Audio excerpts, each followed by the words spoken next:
네, 오늘 우리 함께 나눌 말씀은 신명기 28장 1절에서 6절까지만 봉독하도록 하겠습니다. 신명기 28장 1절에서 6절까지 있는 말씀, 그리고 14절까지 있는 말씀을 함께 나누도록 그렇게 하겠습니다. 제가 갖고 있는 성경은 304페이지, 신명기 28장 1절에서 14절에 있는 말씀, 같이 봉독할 말씀은 1절에서 6절까지만 봉독하도록 하겠습니다. 시작. 내가 내 하나님 여호와의 말씀을 삼가 듣고 내가 오늘 내게 명령하는 그의 모든 명령을 지켜 행하면 내 하나님 여호와께서 너를 세계의 모든 민족 위에 뛰어나게 하실 것이라. 내가 내 하나님 여호와의 말씀을 청종하면 이 모든 복이 내게 임하며 내게 이르리니 성읍에서도 복을 받고 들에서도 복을 받을 것이며 내 몸의 자녀와 내 토지의 소산과 내 짐승의 새끼와 소와 양의 새끼가 복을 받을 것이며 내 강주리와 떡반죽 그릇이 복을 받을 것이며 네가 들어와도 복을 받고 나가도 복을 받을 것이니라. 아멘. 잠깐 한번 기도하겠습니다. 모든 것의 주관자이시며 인도자이신 하나님 아버지, 오늘도 이렇게 또 말씀을 함께 나누려고 합니다. 주님의 사랑하시는 귀한 백성들, 또 하나님의 선택한 주의 자녀들입니다. 오늘도 말씀을 통해서 하나님의 음성을 들을 수 있게 귀를 열게 하여 주시고 영의 눈이 뜨이게 하시고, 그래서 부활하시고 다시 오시겠다 약속하신 그 주님을 만나는 시간 되게 하시며 이 마지막 때에 저희들 날마다 승리하며 살아갈 수 있도록 오늘도 말씀을 통해서 복을 주시고 은혜를 주시고 성령의 충만함을 더하게 하여 주옵소서. 부족한 종의 말씀을 증거하고자 하오니 이 종에게 지혜와 명철을 주시고 또 계시형을 부어주셔서 이 말씀을 통해 주시는 하나님의 음성을 들을 수 있도록 대언자로 사용해 주셔서 말씀을 전할 때에 성령 안에서 하나가 되게 하여 주셔서 하나님의 영광이 가득 차게 하여 주옵소서. 오늘 저녁도 주의 말씀을 통해서 저들이 복받는 가정, 복받는 심령, 복받는 하나님의 자녀가 되게 인도해 주시고 은혜 가운데 채워지도록 축복하여 주시옵소서. 주께서 이 모든 것을 이루어 주실 줄 믿고 감사드리며 우리 주 예수 그리스도의 이름으로 기도드리옵나이다. 아멘. 할렐루야. 여러분 한 분 한 분을 축복하고 사랑합니다. 하나님께서 여러분 한 분 한 분을 선택하셨고 또 불러서 하나님의 자녀 삼아주셨으니까 하나님께서는 분명히 여러분의 삶을 책임져 주시고 이끌어 주시고 동행하여 주실 줄 믿습니다. 오늘 신명기 28장을 통해서 같이 은혜 나누려고 합니다. 사람은 누군가를 만나면 인사를 하게 돼 있죠. 인사법도 참 여러 가지입니다. 그냥 고개만 잠깐 까딱하는 목례라든지 아니면 악수를 한다든지 아니면 포옹을 한다든지 뭐 인사말도 여러 가지겠죠. 어떤 분은 안녕하세요, 어떤 분은 반갑습니다, 어떤 분은 잘 지내십니까, 뭐 이렇게 인사들을 하겠죠. 시대와 지방의 차이로 인사말이 조금씩 다를 수는 있겠지만 아마도 제일 많이 하는 인사는 우리 한국 사람 같으면 안녕하세요가 가장 많을 거라고 생각합니다. 우리들의 교회에서도 주일날 또 아니면 예배 모임 때마다 이렇게 들어올 때마다 만날 사람마다 안녕하세요 라고 우리가 서로 인사를 하고 있지 않습니까? 그런 인사도 참 중요한데 만약에 어떤 사람들이 모든 사람들이 복을 받을 가장 좋아하는 인사는 무엇일까를 한번 찾아보니까 역시 복 많이 받으세요 라고 하는 말씀이었죠. 인사였습니다. 그래서 누구나 이 복 많이 받으세요 라고 하는 말은 싫어하지 않는다는 거죠. 저도 인사할 때 행복하세요 혹은 승리하세요 라는 인사를 많이 하는데 또 여기다 하나 더 추가를 시키고 싶은 것은 형통하십시오 라고 하는 인사를 하고 싶습니다. 어쨌든 우리가 축복의 인사를 하게 되면 그 인사는 힘이 있고 기분이 좋아집니다. 그래서 우리 만날 때마다 이렇게 우리 서로 행복하세요, 복 많이 받으세요, 안녕하세요, 축복합니다, 또 형통하세요, 이렇게 우리 서로 복받는 인사를 좀 많이 나눴으면 좋겠습니다. 그런데 이제 중요한 것은 우리가 복을 받기 원하지만 누구나 다 복을 받는 것은 아니라는 데 문제가 있다는 것이죠. 복은 아무나 받는 것이 아니라는 것입니다. 그럼 누가 어떻게 무엇을 받는지 어떻게 복을 받는지 오늘 말씀을 통해서 살펴보고자 합니다. 세상 사람들이 복을 받기 위해서는 착한 일을 해야 된다, 선한 일을 해야 한다라고 하지만 성경은 하나님이 주시는 복을 받기 위해서는 분명히 우리에게 어떻게 되는지를 말씀하고 있는데 바로 신명기 28장이 축복장이라고 우리가 보통 표현하고 있습니다. 모든 신학자들이 모든 목회자들이 축복장이다 라고 말을 하고 있는데, 신명기 28장은 1절에서 68절까지 제법 긴 성경입니다. 그런데 1절부터 14절까지는 축복에 대한 말씀을 하고 있고 15절부터 68절까지는 사실은 어떤 면에서는 저주에 대한 말씀을 하고 있습니다. 그러니까 오히려 저주받는 사건, 저주에 대한 내용이 훨씬 더 많다라는 것이죠. 그런데 어떻게 축복장이 되었을까라는 생각을 하게 됩니다. 거의 4배 정도로 저주가 더 많이 나오는데, 그래서 사실 제가 처음에 신학교에서 공부할 때 왜 28장을 축복장이라고 했을까? 차라리 저주장이라고 해야 되는 것이 맞지 않는가 하는 생각을 해봤는데, 결과적으로 보면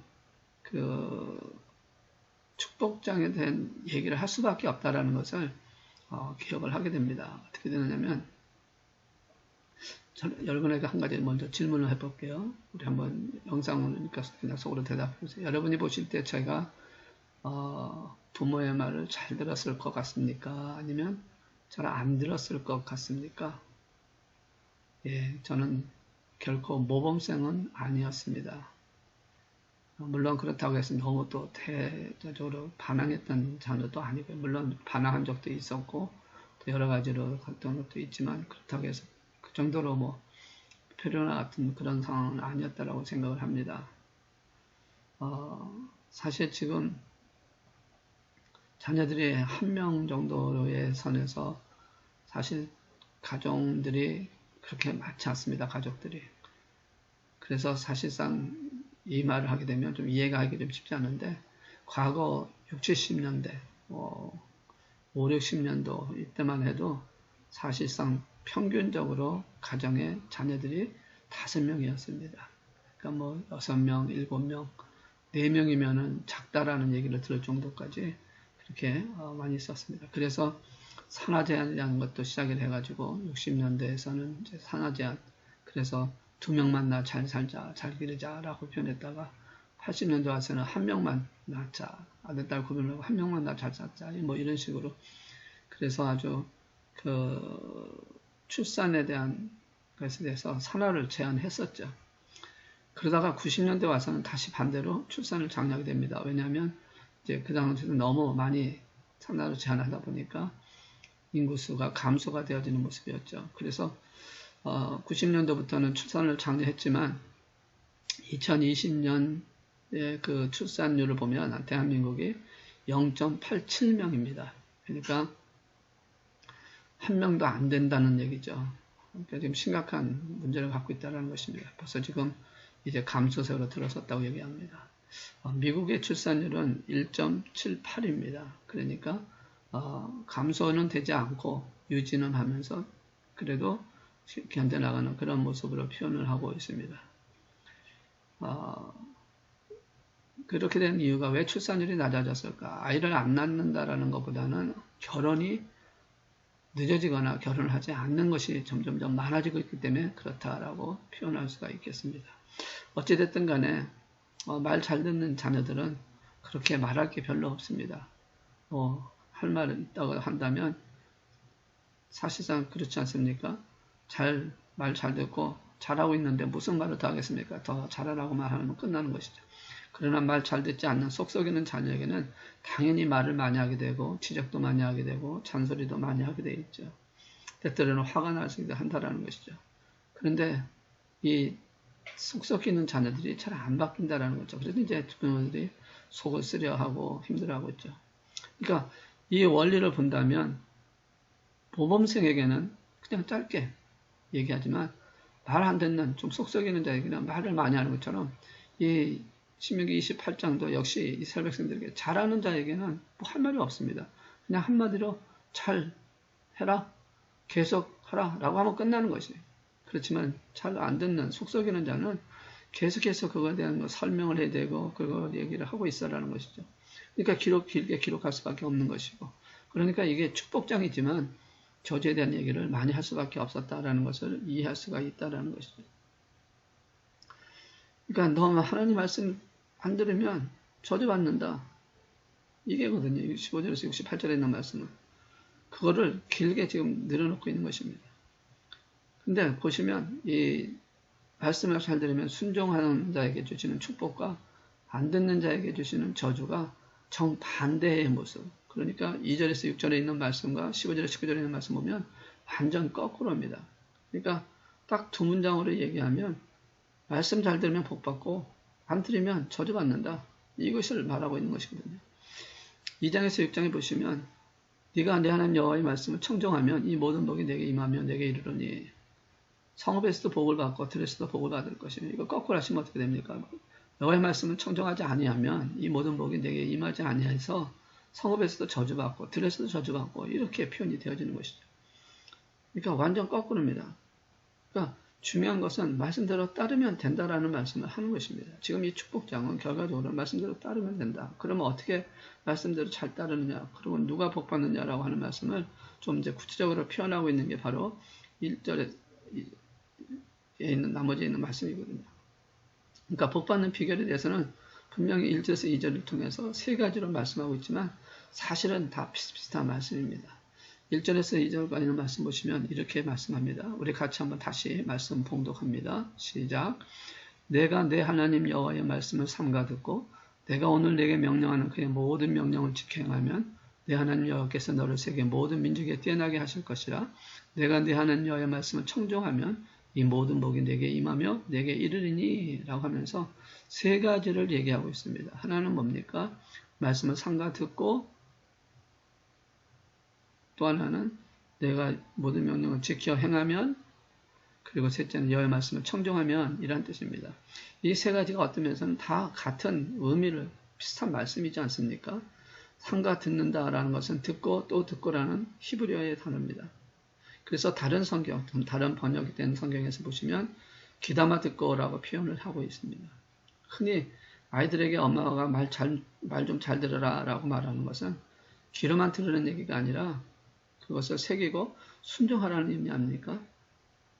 만약에 듣고 한 귀로 듣고 다른 귀로 흘러버린다면 기억이 나지 않을 수가 있는 것입니다. 저도 가끔가다 그럴 때가 종종 있습니다. 들었는데 그냥 듣다 보니까 기억이 안 나서 좀 방황할 때도 종종 있었지만 귀 담아 들을 때 순종할 수밖에 없다라는 것이죠. 하나님, 부모도 마찬가지지 않습니까? 자녀들 중에서 말 잘 귀 담아 듣고 순종하는 자를 기뻐하는 것이지 안 듣고 반항하는 자를 예뻐할까요? 아니라는 것이죠. 그러므로 이 삼가 듣고라는 얘기는 듣고 또 들어서 자꾸만 들어서 그것을 마음판에 새겨라. 그런 자를 하나님이 축복하신다라는 그런 의미를 갖고 있는 것이죠. 그리고 2절에 보시면 청정하라는 것도 역시 같은 말인데 이 청정하라는 말도 역시 듣고 또 들으라는 뜻입니다. 근데 이 단어는 히브리어로 사마라고 하는 단어를 쓰는데요. 이것은 어떤 의미를 갖고 있냐면 영어에 보시면 이 듣는다라는 단어가 두 가지로 사용됩니다. 하나는 hear, 그래서 듣는 것, 그리고 또 listen이라고 하는 단어는 있습니다. 그러니까 이 hear하고 listen하고 하는 이 단어의 의미가 다르지 않습니까? 우리말로는 듣는다라고 하는 것이 좀 우리는 그렇게 구분하기가 좀 쉽지는 않은데 영어로 hear하고 listen은 hear는 그냥 나의 의지 없이, 나의 의지와 상관없이, 내가 어떻게 듣고자 하는 그런 상관없이 들려지는 모든 소리는 그런 것은 hear라고 단어를 쓸 수 있고, 그리고 listen이라는 것은 내 의지에 의해서 들으려고 하는, 그래서 똑같이 듣는 의미지만 그냥 듣는 것과 귀담아 듣는 것의 차이를 말하고 있다는 것이죠. 그러니까 지금 여기서 청정하라고 하는 말은 listen하라는 말입니다. 귀담아서 들어라. 그러면 그 결과는 어떻게 되느냐? 1절 중간에 있는 말씀처럼 여호와 명령을 지켜 행하게 되고 그 말씀대로 순종을 살게 된다는 것이죠. 그래서 명령을 지켜 행하면 그래서 듣기만 하는 것이 아니라 듣고 주의 깊게 들어 청종하게 되면 그 말씀대로 순종하고 지켜 살게 된다. 그래서 이렇게 된 성도가 될 때 하나님께서 복을 주신다라고 말씀하는 것입니다. 그런데 이렇게 잘 듣고 이렇게 말씀에 순종하는 자에게 주시는 약속이 있는데 1절 후반부에 있는 말씀 보니까 너를 세계 모든 민족 위에 뛰어나게 하실 것이라. 그래서 모든 민족 위에 뛰어나게 하실 것이라고 말씀하고 있다는 것이죠. 아멘. 우리를 하나님께서 크게 사용하시겠다라고 말씀한 것입니다. 우리를 하나님께서 영화롭게 만들어 주시겠다라는 것입니다. 모든 민족 위에, 모든 사람 위에 특별하게 뛰어나게 하셔서 하나님께서 그걸 통하여 영광 받으시겠다라고 말씀하고 있다는 것이죠. 이 복이 여러분의 복이 되기를 주의 이름으로 축복합니다. 하나님께서는 말씀을 듣고 청종하고 행하는 자에게 주시는 축복이 바로 세계 모든 민족에 뛰어나게 하실 것이다. 자, 그렇게 말씀하는 것은 중요한 것을 우리가 꼭 빼서는 안 되는 것이, 이 말씀을 하고자 하는 목적이 뭘까요? 복을 받는다라고 하는 게 목적이 어떻을까요? 물론 그것도 있습니다. 그러나 더 중요한 전제가 있습니다. 이 복을 주신 이가 하나님이시라는 것을 말씀을 하고 있다는 것이죠. 다시 말하면 28장에 있는 말씀을 통해서 복을 주시겠다, 아니면 저주하겠다라고 하는 이 모든 것의 주제, 그 전제가 무엇이냐? 바로 하나님이 하시는 일이다. 하나님이 바로 복의 근원이고 하나님이 저주를 하시는 분이시다라는 말씀을 하는 것입니다. 이것이 바로 28장에서 말하고자 하는 대전제인 것입니다. 그러니까 복의 근원이 누구냐? 하나님 한 분이시다. 복 주시는 분이 누구냐? 하나님 한 분이시다. 그러므로 그분의 말을 잘 들어라. 그러면 틀림없이 복 주신다라는 것이 이 말씀의 전제입니다. 그래서 그런 하나님을 믿고 말씀을 따르는 자에게 주시는 그 복의 근원. 그래서 28장에 있는 말씀을 통해서 우리에게 말씀합니다. 듣고 청종하고 행동으로 옮겨라. 그럴 때 너에게 하나님의 복의 근원이신 하나님께서 너희들에게 복을 주실 것이다 라고 말씀하는데, 과연 어떤 복을 주시는지 구체적으로 소개하고 있는 것이 3절에서 6절에 있는 말씀입니다. 자, 3절에서 6절에 있는 말씀 보시면 이런 복을 받겠다라고 말씀을 하고 있죠. 자, 봉독합니다. 성읍에서도 복을 받고 들에서도 복을 받을 것이며 내 몸의 자녀와 내 토지의 소산과 내 짐승의 새끼와 소와 양의 새끼가 복을 받을 것이며 내 강주리와 떡반죽 그릇이 복을 받을 것이며 네가 들어와도 복을 받고 나가도 복을 받을 것이니라. 이런 복을 받는다. 자, 이 복을 잠깐 살펴보기 전에 여러분 캘리포니아주에 가서 보시면 인앤아웃 버거라는 레스토랑이 있습니다. 여기에 치크플렛 같은 기독교인 크리스찬이 기업하는 기업체입니다. 여기 치크플렛은 주일날 꼭 문을 닫지 않습니까? 뭐 어떤 상황에서도 문을 닫고 또 그 다른 이단들과 다른 사회적인 제도 때문에 싸움도 하고 그 재판도 하고 하는 그런 상황 통해서 이겼던 그 모습을 보여주면서 기독교인의 모습을 보여주고 있듯이 이 인앤아웃 버거 식당도 바로 크리스찬이 주관되어서 하는 기업입니다. 근데 이 인앤아웃이라고 하는 이 성구가 아니 뭐라 그럴까요? 그 이름이 바로 6절에 있는 들어가도 나오도 안에도 들어가도 복을 받고 나가도 복을 받는 그런 복에 대한 in and out이라고 하는 그에서 받아들였다라고 말씀합니다. 그래서 이 사업체가 열심히 복음도 전하고 또 이윤이 있으면 그것도 나누는 그런 사회생활을 많이 해서 지금 그 가장 맛있는 버거로 그렇게 캘리포니아에서 알려졌는데 이쪽에는 아직 들어오지 않은 것 같아서 좀 못 봤습니다만 어쨌든 그런 회사가 있는데 바로 in and out 들어가도 나가도 복을 받겠다라고 하는 것이죠. 3절에서 6절에 있는 말씀을 통해 보시면 짧은 구절이지만 이 복이라는 단어가 6번이나 강조되어 있습니다. 그런데 여기서 말하는 복이라고 하는 것은 결과적으로 크게 세 가지로 표현할 수 있습니다. 하나는 가정이 복을 받는다. 성읍이 복을 받는다라고 말씀하고 있는 것처럼 성읍에서도 복을 받는다. 이 성읍은 거주지. 그 당시에는 가정들은 다 성 안에서 있고 그리고 일터는 다 바깥에 들에 있습니다. 그래서 성 안에와 밖으로 왔다 갔다 하면서 일을 하고 집에 와서 쉬고 하는 그런 모습을 갖고 있었기 때문에 여기서 말하는 성읍이라는 것은 어떤 그런 제도적인 그런 나라보다도 자신의 몸을 담고 쉴 수 있는 가정을 말씀하고 있다는 것이죠. 그래서 이 성읍이 복을 받는다라는 것은 가정의 복을 받는다. 가족이 복을 받는다라는 그런 말씀입니다. 그런데 특별히 그 가정 중에서도 사전에 있는 말씀 보시면 내 몸의 자녀와 내 토지의 소산과 내 짐승의 새끼와 소와 양의 새끼가 복을 받을 것이다 라고 하는 말씀을 통해서 가정 중에서도 소유하고 있는 것, 가정 구성원 모두가 복을 받는다고 말씀하는 것입니다. 그러니까 지금 복을 받는 그 대상이 말씀대로 듣고 그 다음에 그것을 청종하고 그것을 순종으로 행하면 바로 가정이 복을 받는다. 그 가정이 복을 받는데 소유한 것 모두 또 그 안에 구속된 모두가 함께 복을 받는다는 것이죠. 그러니까 여러분 우리 부모가 하나님 말씀을 잘 듣고 또 청종하고 그리고 순종하고 살면 자녀들도 복을 받게 되어 있다는 것입니다.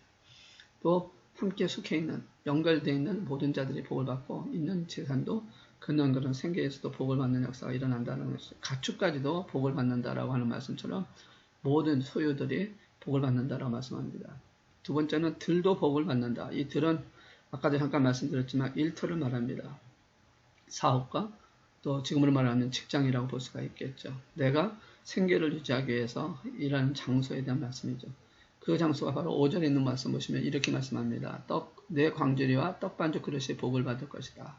이 광주리는 과일을 담는 것이고 떡반죽은 그 떡을 부풀리기 위해서 이렇게 있는 반죽. 그래서 이것이 계속적으로 보존이 돼야지만 그것이 떡을 만들어갈 수 있는 그것을 만들어가는 것이죠. 유대인들의 주식은 빵이었습니다. 그래서 이 떡반죽이라는 것은 굉장히 중요한데 이런 모든 것을 복을 주시겠다라고 말씀하는 것이죠. 다시 말하면 직장과 사업이 오늘날로 말하면 직장과 사업이 하나님 주시는 은혜 안에서 먹고 사는데 지장이 없도록 채워주시고 넉넉하게 부어주시겠다라는 말씀을 하고 있는 것이죠. 그러니까 여기서 말하는 복은 땀 흘리는 수고에서 주시는 복이지 불로소득은 아닙니다. 무슨 뭐 라를이라든지 아니면 어떤 주식을 사서 뭔가 이루어질 것이다라고 하는 그런 노력 없이 세워지는 그런 복을 말하는 게 아니라 땀 흘리며 애쓰며 일했던 그것을 통해서 하나님께서 복을 주시겠다 말씀을 하는 것입니다. 그래서 말씀에 귀 기울이고 순종하는 사람은 가정만이 아니라 그 생계나 직장이나 사업들까지 복을 받게 하시겠다라고 말씀하는 것입니다. 그러니까 1절과 2절에 있는 말씀처럼 그렇게 행하는 자에게 바로 하나님께서는 가정에도 복을 주시지만 직장에도 복을 주시고 사업장도 복을 주시고 일터에도 복을 주시겠다라고 말씀합니다. 물론 때로는 말씀대로 살다 보면 힘들 때가 있고 어려울 때가 있습니다. 남들보다 손해볼 수도 있고 어쩌면 남보다 늦게 갈 수도 있습니다. 그렇다 할지라도 여러분 우리가 분명할 것은 하나님은 살아계신다는 것입니다. 그러므로 하나님은 다 알고 계신다. 우리가 손해보고 힘들어하고 고통스러워하고 했었던 그 모든 것들은 하나님께서 그것을 아시고 보존하게 하시고 또 남을 정도로 채워주실 뿐만 아니라 보상을 통해서 하나님의 은혜를 나누게 하여 주시겠다고 약속을 하고 있다는 것이죠. 그러므로 여러분 가정이나 직장 여러 가지 상황 속에서 힘들고 어렵다 할지라도 하나님의 말씀을 듣고 청정하여서 그 말씀대로 행하는 자가 되어지는 저 여러분의 삶을 결코 놓지 않기를 주의 이름으로 축복합니다. 그렇게 될 때 6절에 있는 말씀처럼 들어와도 나가도 복을 받는다라고 말씀하고 있는 것이죠. In and out. 집에서도 복을 받고 집을 나와서도 복을 받고 세상에서도 복을 받고 직장에서도 복을 받고 복을 받는 모든 것을 말씀을 하고 있다는 것이죠. 모든 일에 복을 받을 것이라고 하고 있다는 것입니다. 시편 121편 7절과 8절에 있는 말씀 보시면 이렇게 말씀을 하고 있습니다. 여호와께서 너를 지켜 모든 환난을 면하게 하시며 또 내 영혼을 지키시리로다. 여호와께서 너의 출입을 지금부터 영혼까지 지키시리로다 라고 말씀을 하고 있다는 것이죠. 우리의 출입을 지금부터 영혼까지 지키시겠다. 복을 주시겠다. 여러분 이런 복이 있게 된다고 말씀합니다. 그런데 그것이 뭡니까? 바로 하나님께서 주신다고 말씀합니다. 내가 산을 향하여 눈을 들리라. 나의 도움이 어디서 올까? 나의 도움은 천지를 지으신 여호와께서로다. 바로 하나님께서 복의 근원이 되셔서 이러한 모든 것을 채워주신다는 것이죠. 모든 환난을 지켜주시고 나의 출입을 지켜주시겠다라고 말씀을 하고 있다는 것입니다. 시간 저는 여러분의 삶 속에 여러분이 은혜 심령 속에 여러분의 또 가정과 일터 속에 하나님 주시는 축복이 있기를 축원합니다. 하나님의 말씀을 잘 듣고 순종하는 자에게 분명히 주신다고 약속하신 이 말씀 28장의 이 말씀을 붙들고 이 말씀을 의지해서 이 시간 저는 여러분에게 이렇게 선포하며 이렇게 축복하기 원합니다. 많은 교회 담임 목사로 그리고 제사장으로서 이 말씀에 의지하여 여러분의 출입을 축복합니다. 여러분의 삶을 축복합니다. 여러분의 가정을, 여러분의 기업체를, 여러분의 사업을, 여러분의 직장을 축복합니다. 그 축복이 형통의 축복이 되어서 2021년만이 아니라 남은 생애 동안 날마다 더하시는 복의 역사를 통해서 복의 근원이 되는 역사가 일어나기를 주의 이름으로 축원합니다. 마지막으로 이 복을 얻는 구체적인 비결에 대해서 잠깐 말씀드리고 말씀을 끝내려고 합니다. 자, 이 말씀을 받는 복의 비결은 무엇일까요?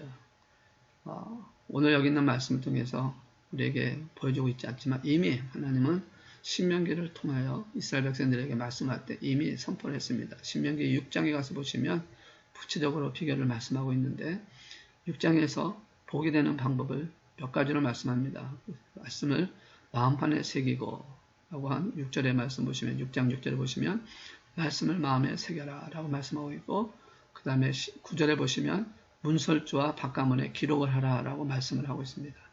그리고 12절에 하나님을 잊지 말고 라고 말씀하고 있고 16절에 하나님을 시험하지 말고 라고 말씀합니다. 그러면서 19절의 마지막으로 선을 행하라 라고 말씀합니다. 여기서 5가지 중에서 해야 될 부분이 뭐냐, 또 삶 속에서 그것을 갖춰야 될 것이 뭐냐, 2가지입니다. 두 번째와 그 다음에 선을 행하는 것. 마음을 새기는 건 듣는 것이고 문설주와 벽권을 기록하는 것은 내가 말씀을 사용할 수 있게끔 나를 그 말씀에 적응시키는 것이고 그러면서 하나님을 잊지 말고 하나님을 시험하지 말고 선을 행하는 자의 모습으로 그 열매를 맺게 될 때 그럴 때 하나님의 복이 임한다라고 말씀하는 것입니다. 그래서 마음판에 새겨서 선한 행동을 할 수 있도록 하나님께서 주시는 그 마음판에 새기는 것이 가장 중요하다.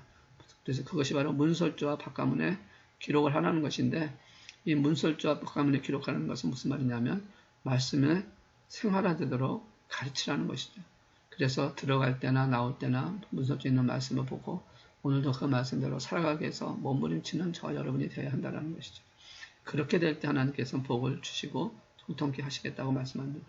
그래서 이 복을 얻는 구체적인 방법은 바로 말씀을 듣고 순종하는 것이다. 이것이 결론적으로 말씀하는 것입니다. 이런 복이 임할 때에 하늘문이 열린다라고 말씀하고 있죠.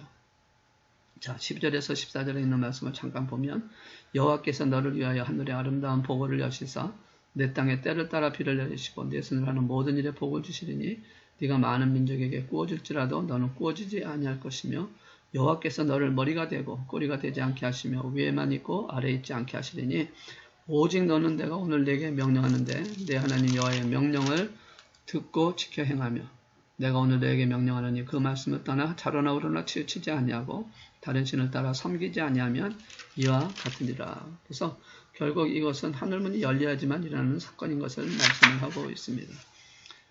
어느 집이든 어느 건물이든 들어가기 위해서 또 나가기 위해서 문이 있습니다. 문이 없이는 들어가거나 나올 수가 없습니다. 야곱이 베델에서 하나님을 만날 때 하늘문이 열렸다라고 말씀합니다. 여기가 하늘과 향하는 문이었구나라는 고백을 합니다. 계시록 4장 1절에서 보시면 하늘문이 열리려고라는 의미로 열림에 대해서 말씀을 하고 있습니다. 스데반이 돌에 맞아 죽어가는 가운데에 하늘을 볼 때 하늘문이 열리고 보좌 우편에 서 계신 예수님을 보았다라고 기록을 하고 있습니다. 예수님께서 요한에게 침례를 받고 물에서 올라오실 때 하늘문이 열리고 천사의 소리를 들었다고 기록을 하고 있습니다. 그렇습니다. 문은 열려야 되는 것입니다. 문은 열리기 위해서 존재하는 것입니다.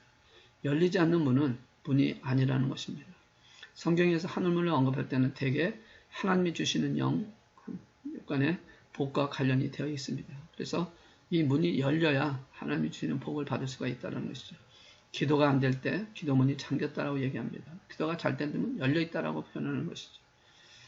물질의 복도 마찬가지고 건강의 복도 마찬가지입니다. 하늘문이 열려야 합니다. 자, 그러면 이 하늘문을 열 수 있는 게 뭘까요? 바로 키가 있어야 열지 않겠습니까? 문은 키가 있어야 됩니다. 그러면 이 키가 무엇일까요? 마태복음 16장 19절에 있는 말씀 보시면 베드로에게 천국의 열쇠를 내게 주겠다라고 말씀하고 있거든요. 그 열쇠를 주게 된 베드로는 어떤 자에게 그 키를 받을 수 있을까요? 바로 베드로의 신앙의 고백에 의해서 일어나는 사건이라는 것이죠. 그러니까 이 키를 주었다고 하는 이 말은 문을 열 수 있는 키를 주었다고 하는 이 말은 하나님께서 베드로에게만 주신 것이 아니라 오늘날 예수 그리스도를 믿는 모든 자, 베드로와 같이 신앙 고백을 하고 하나님의 자녀가 된 모든 자에게 주시는 하나님의 축복이라고 말씀하는 것입니다. 그래서 주는 그리스도시요 살아계신 하나님의 아들이십니다 라고 하는 신앙의 고백을 통해서 하나님 앞에 하나님의 자녀가 된 모든 자에게 하늘문이 열리는 키를 주셨다라는 것입니다. 저에게도 주셨고 여러분에게 주셨고 모두에게 주셨다고 말씀을 하고 있는 것입니다. 자, 하늘문은 어떤 문일까요? 그럼 하늘문은 어떤 것일까요? 두 가지로 볼 수가 있습니다. 하나는 구원의 하늘문과 또 하나는 축복의 하늘문입니다. 이 두 가지 문이 열려야 한다는 것이죠. 죄송합니다.